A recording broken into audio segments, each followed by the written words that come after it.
Muy buenas televidentes, radioescuchas e internautas de la aldea global Ecomundo, Ojalá 4RD. Hemos estado conversando sobre las elecciones del pasado 27 de octubre en la Argentina, en donde el peronista Alberto Fernández y Cristina Fernández de Kirchner han vuelto al gobierno, han vuelto al poder, mientras Mauricio Macri ha perdido las elecciones por un margen de unos 8 puntos porcentuales. Es importante destacar que dentro de esta victoria del peronismo, el factor económico ha jugado un rol sumamente importante, dada la crisis económica y la imposibilidad de que la política económica planteada por Mauricio Macri pudiera enrumbar un cambio en el modelo económico que permitiera contar con una base social amplia que le permitiera gobernar por varios periodos, como había sido su proyección cuando ganó las elecciones de medio término. El Fondo Monetario Internacional ha puesto a circular en su panorama económico para el año 2019 una serie de datos sobre Argentina sumamente importantes, ya que en esas proyecciones el Fondo Monetario Internacional estima una contracción del 3,1% para Argentina en 2019, apenas un año y medio después de recibir el préstamo más grande en la historia del organismo e implementar un tradicional programa de austeridad y reformas. El país registrará la séptima recesión más profunda del planeta. La caída que experimentará Argentina solo será superada por el desplome en Venezuela, Libia, Irán, Zimbabue, Nicaragua y Guinea Ecuatorial. La cifra representa una revisión a la baja de 1,8 puntos porcentuales frente a la caída de 1,3% prevista en la revisión del acuerdo que durante julio alcanzó para habilitar el último desembolso del crédito. El pesimismo del FMI equivale a una reducción del 138% en sus previsiones para la marcha de la economía. El panorama económico mundial del Fondo Monetario Internacional estima que, como consecuencia de la disparada en los precios registrada a lo largo de los últimos meses, la inflación escalará a fin de año hasta el 57,3%. El impulso de las sucesivas corridas cambiarias convertirá a la Argentina en el tercer país con más inflación en todo el mundo en 2019, solo detrás de Venezuela y Zimbabue. La desocupación trepará por su parte hasta el 10,6% de la mano de la destrucción de empleo y la caída en el nivel de ingresos. El organismo multilateral encabezado por la economista Kristalina Georgieva no muestra entusiasmo por el recambio presidencial, pero espera una menor caída del Producto Bruto Interno y la desaceleración en la subida de precios. El principal acreedor individual de Argentina pronostica que durante el 2020 la actividad económica retrocederá 1,3% y la inflación alcanzará el 39,3% al terminar el año. Los datos de contexto son conocidos y muy diferentes a los de la primera década de los años 2000. La primera limitante es que hoy no existe un ciclo expansivo en los precios de las materias primas que representaban las principales exportaciones regionales.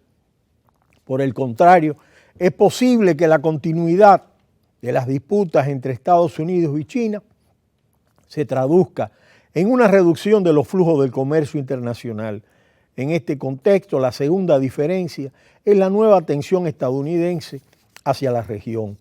El tercer dato, comenzando a recortar la especificidad argentina es el inmenso peso de la nueva deuda tomada por el macrismo y que buena parte de ella sea con el FMI, un condicionante del que será muy difícil librarse y que agrava la principal limitante para el crecimiento de la economía, la escasez de divisas.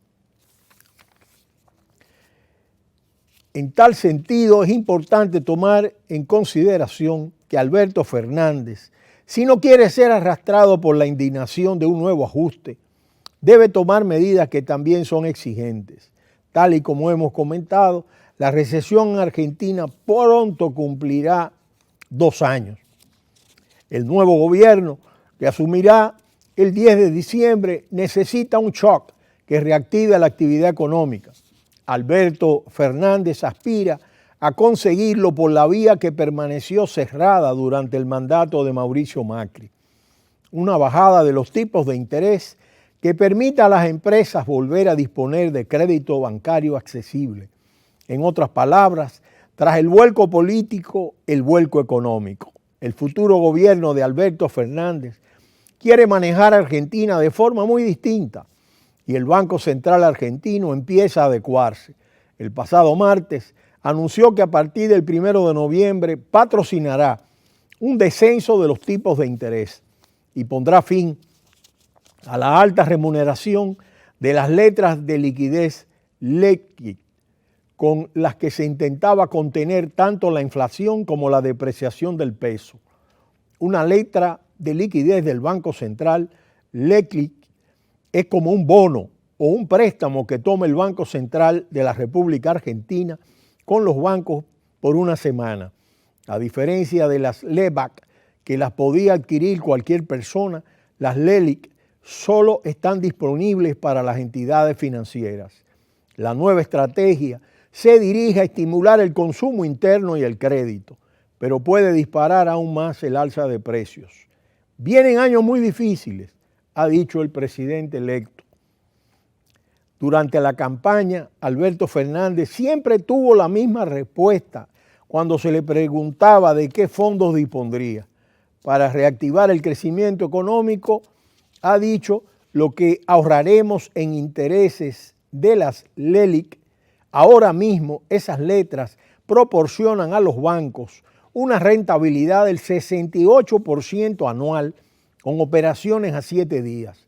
Fueron el instrumento con el que el macrismo, siguiendo las instrucciones del FMI, drenaba el mercado de pesos con el objetivo de frenar la inflación y evitaba que el dinero de los bancos se volcara en comprar dólares con la consiguiente depreciación del peso.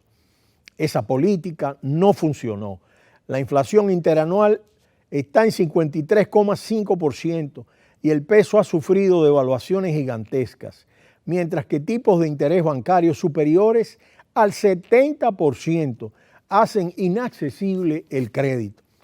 Con el supercepo aplicado desde el pasado lunes, que impide comprar más de $200 mensuales y ha suprimido en la práctica el mercado de divisas, la cotización oficial queda congelada en un cambio cercano a los 60 pesos por dólar. Otra cosa es el mercado negro o blue y no hace falta seguir quemando reservas en una batalla infructuosa. La nueva directora del FMI, Kristalina Georgieva, envió un mensaje de felicitación a Alberto Fernández y dijo que esperaba colaborar con su administración.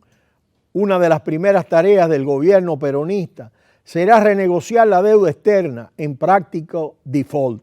La idea de Fernández se basa en que los tipos de interés reales bajen por debajo de la inflación y entren en terreno negativo, desanimando el ahorro y estimulando el consumo. Cristina Fernández de Kirchner utilizó una política parecida en su segundo mandato. La tesis del fondo es que la inflación ha sido causada por las devaluaciones, no por la impresión de pesos, y que el riesgo de hiperinflación es muy bajo. De hecho, la inflación real de la última etapa kirchnerista no alcanzó el 30%, mientras que con Mauricio Macri, que elevó hasta las nubes los intereses y frenó la emisión de moneda, ha llegado a casi el doble. Renegociar los compromisos con los acreedores privados y pactar un nuevo cronograma de pagos con el FMI es un punto importante. En este campo hay limitaciones diplomáticas, por supuesto.